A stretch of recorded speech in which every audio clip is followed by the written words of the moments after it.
Another day has come and gone with no word on a possible indictment for former President Trump. The grand jury was unexpectedly called off today. CBS 2's Jessica Moore has been following the new development. She joins us live from outside the courthouse in Lower Manhattan. Jessica. Well, Dick, no word yet why the grand jury was told to stay home today, but we do know they are on standby for tomorrow. Meanwhile, Trump is down in Florida bracing for an arrest any day, and he is telling his inner circle he welcomes the idea of being paraded in front of reporters. Sources tell CBS News the grand jury's work is nearly done. Over the past few days, Trump has been engaged in an extensive public relations campaign, using his potentially looming arrest to fundraise and drum up support. It gives him a chance to really play the victim, which is his favorite thing to do politically. Trump faces an indictment on charges of bookkeeping fraud. Former Trump fixer Michael Cohen testified that Trump ordered him to pay off porn star Stormy Daniels during the 2016 election and then reimbursed Cohen, booking the payments as legal expenses to cover the whole thing up. Trump called on supporters to protest, but for 2 days in a row now, only small groups of people have shown up in his defense downtown and at Trump Tower. Anytime there's a rally, I'm there.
Shalom Yasharala, all praises and glory goes to our mighty power, Yahweh, Ba'ashem, Yahweh Shai, Ba'ashem, Rakah Kodash.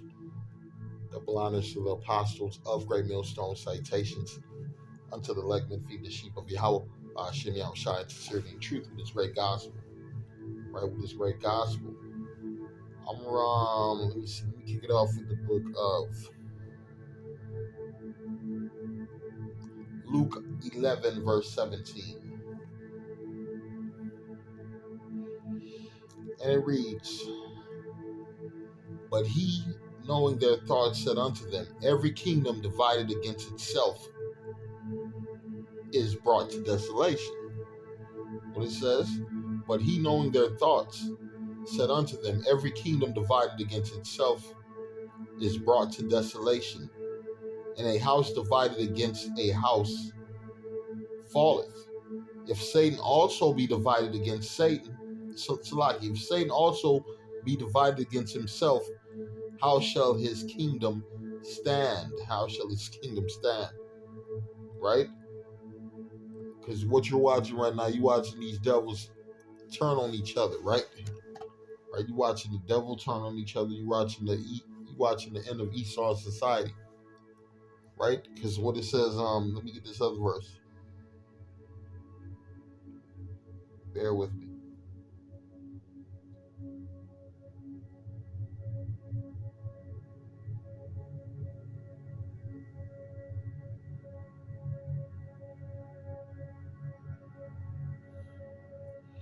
This is the book of Proverbs 11, and I'm going to start at 4. It reads, "Riches profit not in the day of wrath." Right? Riches profit not in the day of wrath. Because what does this so-called white man put his trust in? His riches, his resources, his wealth. Right? This devil's going down. We watching a lot of men, so-called rich white men who had a lot of wealth, go down, right? They're being fucking what's that word? They're being brought to trial. Right? There's a word for it. Indicted, right? You see Donald Trump, right? They're bringing charges against Putin. They're trying to bring charges against Biden, right? They brought charges. They was trying to bring charges against Bush at one time, Clinton, right? All these different fucking political figures who are on high pedestal in this society. I'm reading Proverbs 11:4. Riches profit not in the day of wrath, but righteousness delivereth from death. You gotta realize this is a time of what it says, woe unto you rich men. Right? Let me get that right quick.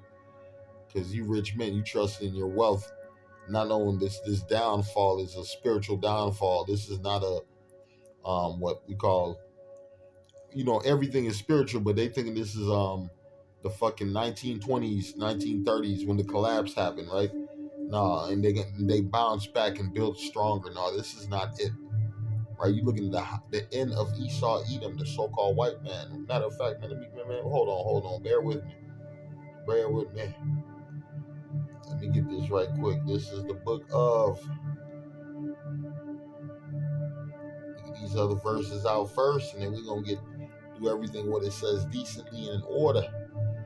So let's get this downfall of this man. His house is divided, right?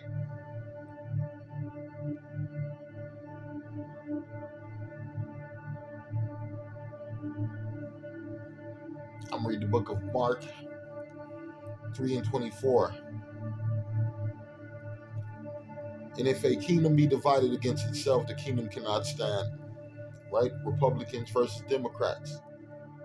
And at one time, you had the Republicans and the Democrats. What was their main enemy? Blacks, Hispanics, Native Americans. Because why? The Democrats and the Republicans were who fucking so-called Caucasian men, European men who so-called migrated, who was brought over here to fight off the Native Americans, right? Who was brought over here to take over lands that was belonging to other people. So what happened? They set up a government. And what do you got? This government? It's a reincarnation of the Roman government, right? You got the republic.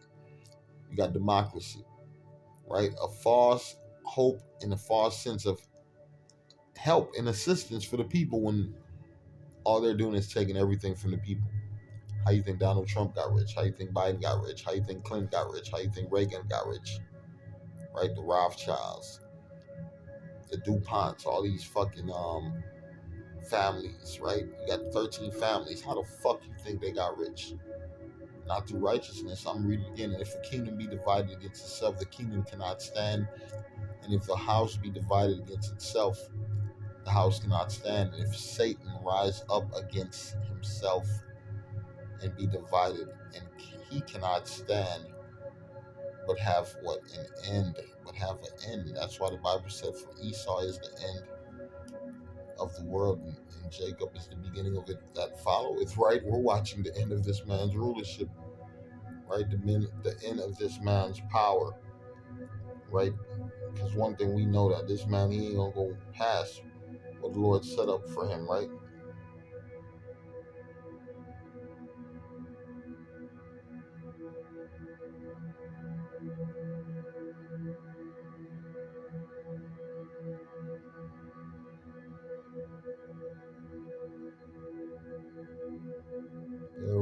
Bear with me.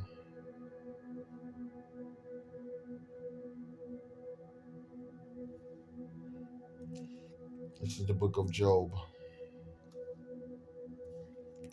Read the book of Job 14:5. It says, seeing his days are determined, right? The number of his months are with thee. Thou hast appointed his bounds that he cannot pass, right? That he cannot pass. Right? This man is not going to go past 1 second that he was set up to accomplish, right? We're looking at the end of white rulership, the end of Caucasian invasion in lands that don't belong to fucking them, right? The end of thievery, the end of robbery, right? It says, we gonna rob these motherfuckers, man. And we're not really robbing them, we're just taking back what belongs to us, because the earth was created for our sake, for you Israelite, not no fucking goddamn devil Edomites, man. Right? Under Satan authority, everything is fucked up.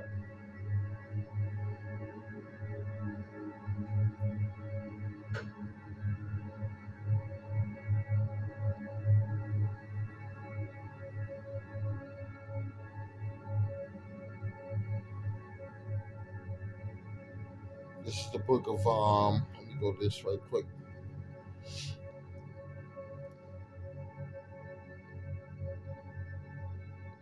Isaiah 24:4, it reads,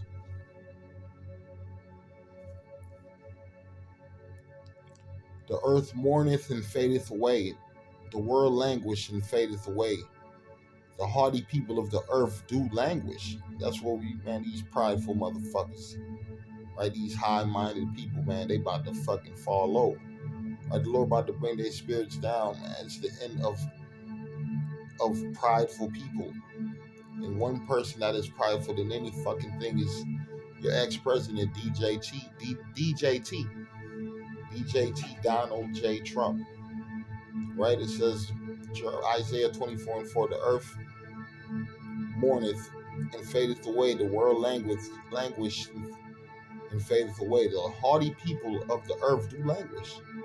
The earth also is defiled and the inhabitants thereof, because they have transgressed the laws, changed the ordinance, broken the everlasting covenant. Therefore have the curse devoured the earth, and they that dwell therein are desolate. What is the future of these so-called Edomites? They about to go into desolation, right? They about to go into annihilation, right? They about to go into a time of tribulation. They about to be visited, right? The Lord's about to fucking tear them up. It says, therefore have the curse devoured the earth, and they that dwell therein are desolate. Therefore the inhabitants of the earth are burned, and few men left, right? What the Lord about to do to these Edomites? He about to burn them up. Right? And the few Edomites that are left, where are they going? They're going into captivity. They're going into slavery. Right? They're going into slavery, like the Bible says.